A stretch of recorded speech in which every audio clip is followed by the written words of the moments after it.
Amigos de este su espacio, nosotros continuando con esta producción del día de hoy. Señores, el tema económico se ha puesto de relieve luego de la participación que tuvo el presidente Luis Abinader, un discurso dirigiéndose a la nación, donde surgieron diferentes propuestas en el ámbito económico y demás. Pero luego de esto hemos escuchado respuestas de diferentes sectores, pero de manera muy especial nosotros hoy conversamos con el maestro Antonio Siriaco para conocer su parecer. ¿Cómo él ve que marcha la economía y qué pasaría de posible o no una reforma fiscal en nuestro país? Maestro, bienvenido por aquí nuevamente. Gracias, Robert. Siempre muy amable por tu invitación y siempre estamos contigo en los momentos que obviamente me lo solicitan y estamos a tu disposición.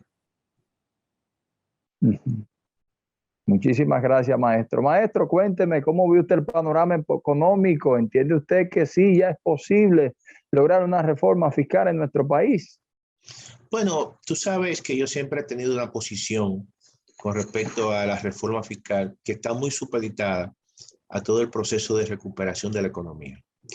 Si bien es cierto que la recuperación de la economía ha venido avanzando, pero no es menos cierto que todavía hace falta un trecho por recorrer. Y es obvio que hay una serie de indicadores que todavía necesitan más tiempo para que la economía dominicana pueda tener, vamos a decir, reformas importantes y profundas de gran calado como necesita el modelo económico dominicano. Y en el caso, por ejemplo, de una reforma fiscal, yo creo que en la magnitud que se requiere, en la magnitud que indica la Estrategia Nacional de Desarrollo, porque no podemos perder de vista que el tema fiscal es uno de los pactos que está contenido en la Estrategia Nacional de Desarrollo. Y esa estrategia indica que la República Dominicana hacia el 2030 por lo menos ya debe tener una presión tributaria de un 21%. Sin embargo, en estos momentos, la presión tributaria, y quiero decir para que el público que no ve, que la presión tributaria no es más que un indicador que relaciona la cantidad de recaudaciones por ingresos tributarios que tiene el gobierno con respecto al Producto Interno Bruto. En estos momentos que se está hablando de una reforma fiscal, es alrededor de casi un 14%. ¿Qué significa eso? Que si nosotros vamos a llevar la presión tributaria cercana al 21%, estamos hablando de que el gobierno dominicano tendrá que buscar 350,000 millones de pesos, que evidentemente esa situación conlleva a un gran ajuste tributario que la economía dominicana y que el tejido social y el tejido empresarial, pienso yo, en estos momentos no están en esas condiciones. Que yo creo que el gobierno debe ser, y ha sido siempre mi posición, de hacer un tipo de arreglo fiscal de baja intensidad, tomando en consideración precisamente que todavía hay sectores que no se han recuperado y hay incluso gente que no han recuperado sus empleos, que hay todavía más de 197,000 personas que no han recuperado sus empleos según las informaciones del Banco Central. Entonces, yo lo que creo que el gobierno tiene que trazarse, quizá para los próximos, el próximo año o el año 2023, una reforma que le agencie por lo menos 115,000, 120,000 millones de pesos, de tal forma que el déficit que está en 4.1 por lo menos lo lleve, lo reduzca a el déficit que recibió en el año 2019 o que 2020, antes de la pandemia, que era alrededor de un 2.1% del PIB. De manera que en ese sentido, nosotros pensamos que dentro del contexto que se está viviendo, el contexto de recuperación económica, el contexto incluso político, yo creo que eso es lo que amerita. Porque, Robert, no es la reforma que esté mejor diseñada. La reforma verdaderamente más importante sería aquella que sea la que más se ajuste al contexto en el cual estamos viviendo, para evitar situaciones, obviamente, como las que han ocurrido en Colombia, por ejemplo. Sí. Y es una situación que yo creo que nosotros tenemos que resguardar todo el entorno político. Ya la República Dominicana es una economía que tiene sectores que dependen mucho de la inversión extranjera, dependen mucho de las expectativas del entorno, dependen mucho incluso de todo el tema de la credibilidad, el tema de la confianza, de manera que en ese sentido, las transformaciones que amerita toda la economía y la sociedad dominicana tiene que ser y tiene que ir sobre la base del gradualismo.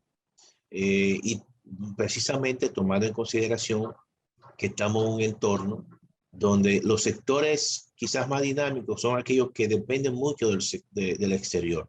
Sector turismo, sector incluso de las exportaciones de zonas francas y otro tipo de inversión extranjera que vienen aquí al Caribe, Sí. vienen a la República Dominicana y en realidad el atractivo de la República Dominicana es no solamente la ubicación, sino también la tranquilidad política, que es un intangible que hay que guardarlo. De manera que yo creo, desde mi punto de vista, que aún todavía no están dadas las condiciones para hacer una reforma fiscal de la magnitud, obviamente, que se amerita.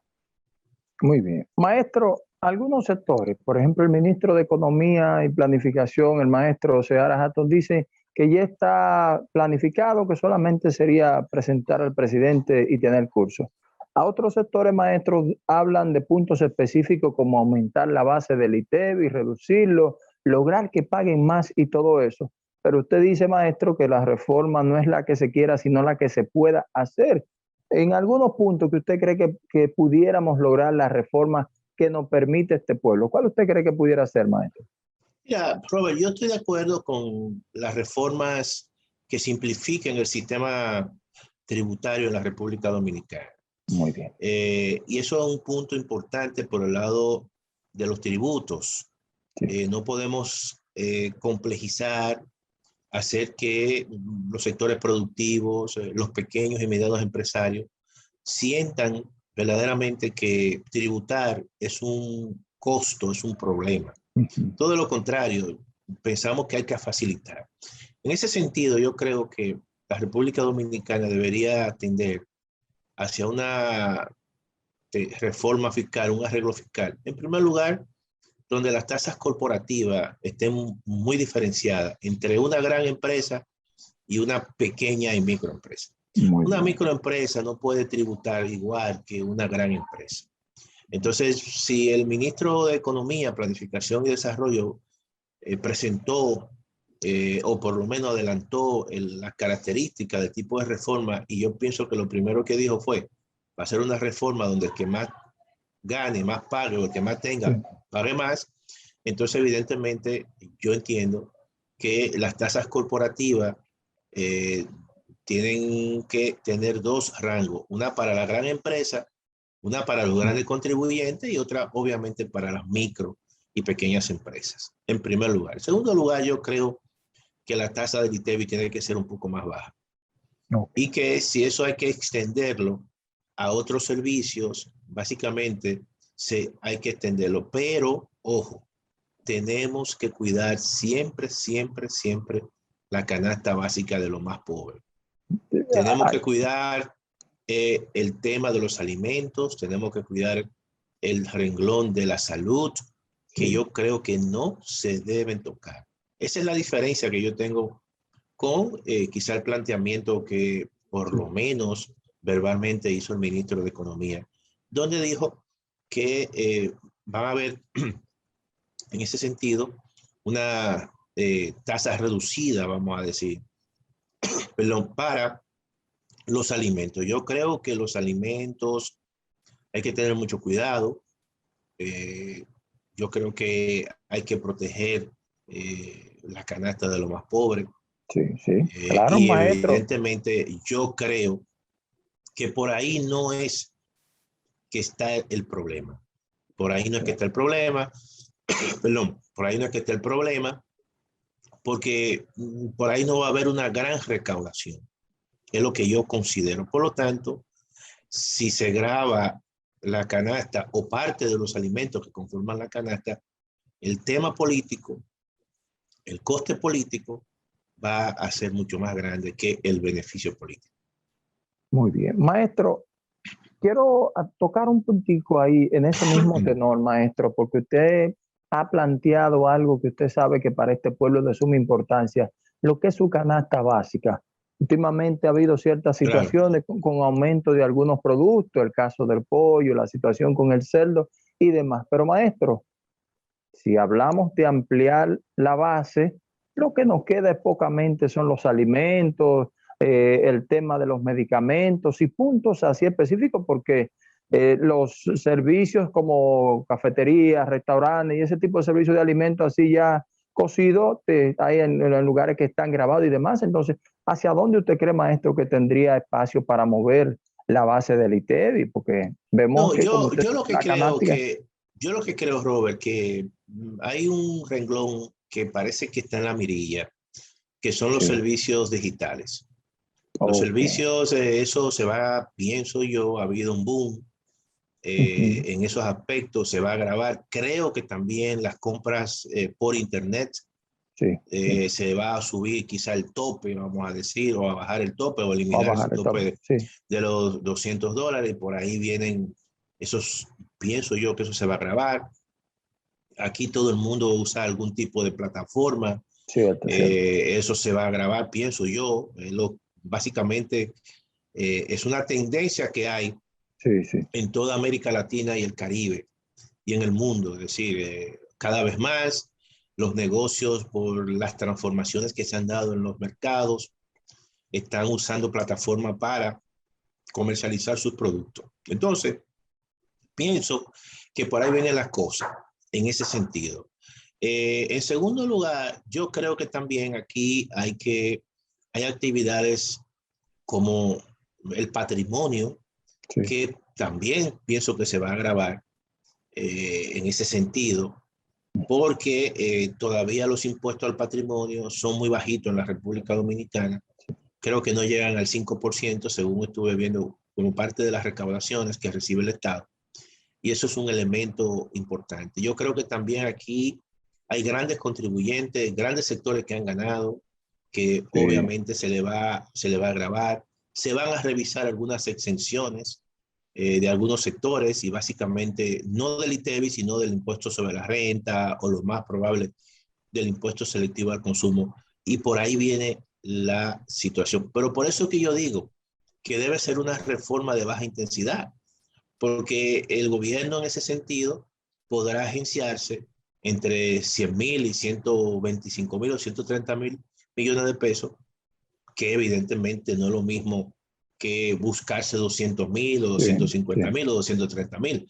Por lo tanto, el ajuste es mucho mayor y el efecto de manera inflacionaria va a ser también mayor. No hay que olvidar, Robert, que todo tipo de reforma fiscal, de cualquier tipo, necesariamente va a implicar un incremento en el nivel de precio. Eso es así. Necesariamente. Y una de las razones por la cual también yo justifico una reforma de baja intensidad es que estamos viviendo en estos momentos niveles de una inflación importante de alimentos Sí, y de productos incluso y servicios de primera necesidad. Por ejemplo, tú no puedes hacer una reforma tributaria o fiscal incrementando algunos precios de productos básicos cuando el precio del pollo en estos momentos está alto, sí, o cierto. cuando el precio de quizá el tema de la fiebre porcina ha afectado Sí, al sector tan importante como el sector porcino, o el precio incluso del pan, o el sí. precio del aceite, o de la grasa comestible. Entonces, todo eso, en un contexto como el que estamos viviendo y que posiblemente este año esa situación no desaparezca, porque obviamente eso hay un componente de inflación importada en todo ese incremento de los precios. Entonces, yo pienso que sería cuesta arriba que el gobierno genere una situación adicional a todo el tema que se ha generado con el incremento en el coste de la vida. Incluso el gobierno Muy tuvo bien. que hacer una especie de esfuerzo en ese sentido y negociar o por lo menos impulsar una negociación para un incremento de salario que aún así el salario mínimo más alto que se aprobó, 21,000 pesos para las grandes empresas, no cubre el total del costo de la canasta básica del más pobre. Es decir, la canasta básica del más pobre, Robert, en estos momentos es de 22,362 pesos. Sí. Maestro, Y permítame, maestro. apenas, perdón, para concluir, apenas esos 21,000 pesos cubre el 93% de esa canasta. Permítame hacer una pequeña pausa, maestro, porque creo que ese tema tenemos que seguirlo profundizando. Nos vemos en un minuto, por favor. Señores, retornamos por aquí nuevamente en esta interesante conversación con el maestro Antonio Siriaco. Maestro, yo le interrumpía cuando usted hablaba del tema de ese aumento salarial, cómo impactó. Maestro, aprovecho ese pie, porque hay algunos sectores de los empleados y algunas personas de la sociedad que reclaman que este aumento no va acorde con lo que es el nivel de inflación que se ha tenido y el tema de la recalificación de las empresas, que tal vez esto no le favorece a muchos empleados con este aumento. ¿Qué le parece a usted, maestro, eso? Bueno, nosotros hemos hecho un análisis sobre este punto. Creo que este acuerdo que se llegó a partir del tema de la incremento en el salario mínimo al sector privado no sectorizado, que hay que decirlo, Correctamente, sí. porque ahí no incluye ni las zonas francas, ni el sector de la construcción, ni el sector turismo. De manera que hay que hacer ese señalamiento. El comité de salario, que es un comité básicamente tripartito, donde se reúnen el gobierno, evidentemente que trata siempre de conciliar con el sector privado y en este caso con los trabajadores. El tema de la reclasificación es un tema viejo, es un tema que estaba contenido en la ley, creo que 388-08, y posteriormente la modificación a esa ley, que es la ley 187-17, que incorpora un elemento nuevo o dos elementos nuevos. En primer lugar, incorpora la clasificación de las microempresas. Sí. Y en segundo lugar, también incorpora el tema del número de empleados y también el tema del nivel de ventas. Ahora, ¿cuál es la situación que se venía arrastrando? Bueno, tradicionalmente el comité de salario utilizaba una clasificación del Ministerio de Trabajo que ya estaba un tanto obsoleta, es decir, esa clasificación te clasificaba una empresa grande con un salario, con activos o inventarios por encima de los 4 millones de pesos. Y una empresa mediana entre 2 millones y 4 millones, y una empresa pequeña menos de 2 millones. Es decir, que no existía la microempresa. Ahora, ¿qué ocurre? Con el paso del tiempo, con el tema de que la economía se ha expandido, también las empresas se han expandido y han aumentado sus capacidades de vender, de tener flujo de efectivo y de ser más grande en sus operaciones. De manera que ya hoy en día un colmado, si uno utiliza la clasificación tradicional, generalmente la vieja, un colmado podría clasificar como una empresa grande. Sí. Entonces, todo eso, evidentemente, se negoció y se aprueba un incremento de salario para diferentes tipos de empresas, y entonces el salario más alto son 21,000 pesos. Para la gran empresa y para una microempresa creo que son 11,000 y algo. Ahora, ¿qué ocurre? ¿Cuál es el problema de esto? Que concomitantemente con ese incremento del salario mínimo, también se aprueba la reclasificación de las empresas. Sí. ¿Qué significa eso? Eso significa que con la nueva reclasificación, una empresa, supongamos, que anteriormente era una empresa grande en la clasificación anterior, ahora se puede reclasificar como una empresa mediana, una empresa pequeña. Y por ejemplo, supongamos Sí. que Robert estaba en una empresa grande y que esa empresa grande le paga a Robert, le pagaba 20,000 pesos. Con ese acuerdo que se hizo, a Robert le toca un incremento de 1,000 pesos. Como está en una empresa grande, el salario mínimo es 21,000 pesos. Pero si de repente esa empresa se reclasifica y cae como una empresa mediana o pequeña, lo que le va a pagar a Robert, o por lo menos legalmente, son 19,000 pesos. Por lo tanto, a Robert no le va a tocar ningún incremento de salario porque no se lo van a bajar, Sí, se lo van a mismo. dejar igual. Entonces, todo eso es la situación que va a generar esta reclasificación, porque lo que va a ocurrir es que a lo mejor muchas empresas, Robert, no se reclasifiquen, pero otras sí se pueden reclasificar. Sí.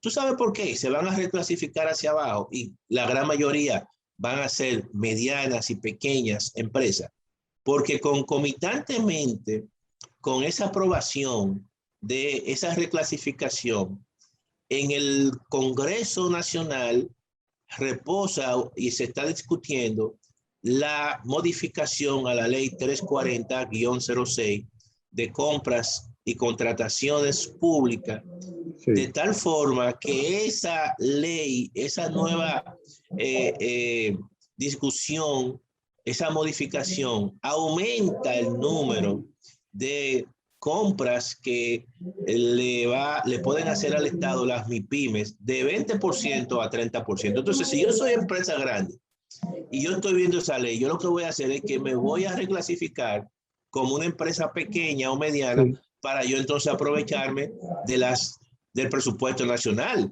sí, para que el Estado me permita que yo le pueda comprar al Estado. Entonces, todo eso, quizá muchos no han visto esa situación, pero eso va a impulsar precisamente a que las empresas se reclasifiquen hacia la baja. Y en su gran mayoría, tú vas a ver que ya serán pocas empresas en lo adelante que van a ser grandes empresas, van a ser medianas, pequeñas y obviamente en muchos casos hasta microempresas.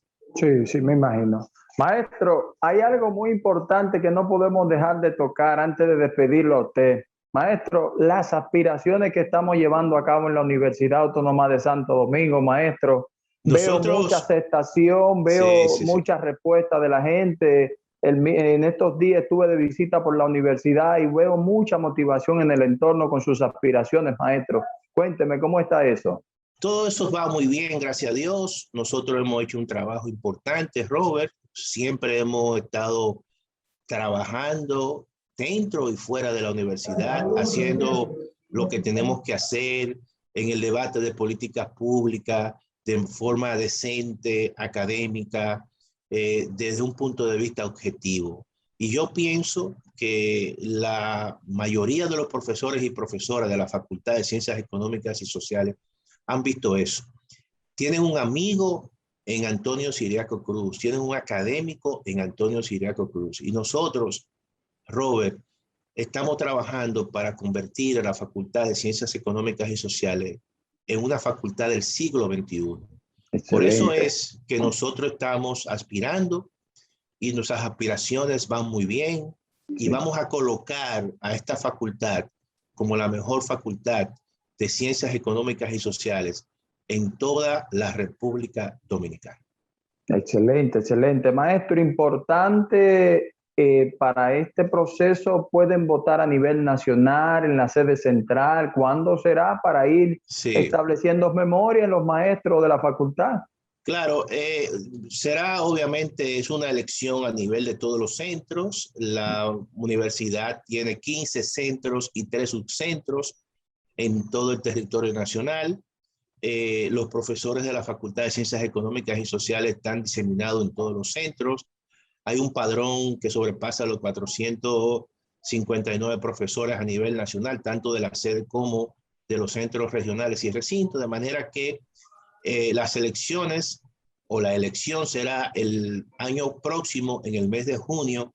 Ya estaremos celebrando las elecciones tanto a la rectoría como a los decanatos y a la dirección de las escuelas. De manera que nosotros estamos trabajando, estamos dando pasos agigantados cada vez más en contacto con los profesores y la profesora y presentando nuestra propuesta. Ya nuestras propuestas están por las redes sociales. Nosotros a nivel docente vamos a incorporar nuevas carreras del siglo XXI, carreras que demanda la población dominicana, como es el caso de negocios internacionales, el caso de marketing y comercio electrónico, el caso incluso de una carrera que posiblemente esté vinculada con estadística, que se llama ciencia de los datos, que es sumamente importante para los jóvenes. Además, también hay otra carrera que nosotros también vamos a impulsar, y básicamente en los centros y en regiones donde hay puertos, que es la carrera de aduanas y comercio exterior. Eso es en la parte docente. En la parte de la investigación, nosotros vamos a reforzar todo el tema de la investigación alrededor de observatorios que van a estar totalmente incidiendo en los temas de políticas públicas. Vamos a crear el observatorio de la realidad social dominicana. Vamos a crear el observatorio de estadística y los datos, en este caso análisis de datos. Vamos a crear un observatorio sobre marketing, creatividad e innovación. Vamos a crear un observatorio sobre tributación. Todo eso son temas vinculantes con temas importantes de la sociedad dominicana. Por eso es que nosotros, precisamente en esta tesitura, en nuestro programa, básicamente estamos tratando de establecer toda una dinámica para que una vez estemos allí en el decanato, eso se pueda conectar con la sociedad. La sociedad le reclama mucho a la Universidad Autónoma de Santo Domingo. La sociedad siempre dice que la UAS tiene que estar presente. La sociedad siempre le reclama a la universidad. Y nosotros hemos tomado ese sentir de la sociedad dominicana para traducirlo en lo que tiene que ver con la Facultad de Ciencias Económicas y Sociales. Vamos a hacer con Dios delante una gran gestión, y vamos a convertir, vuelvo y reitero, en esta facultad, en la Facultad del siglo XXI.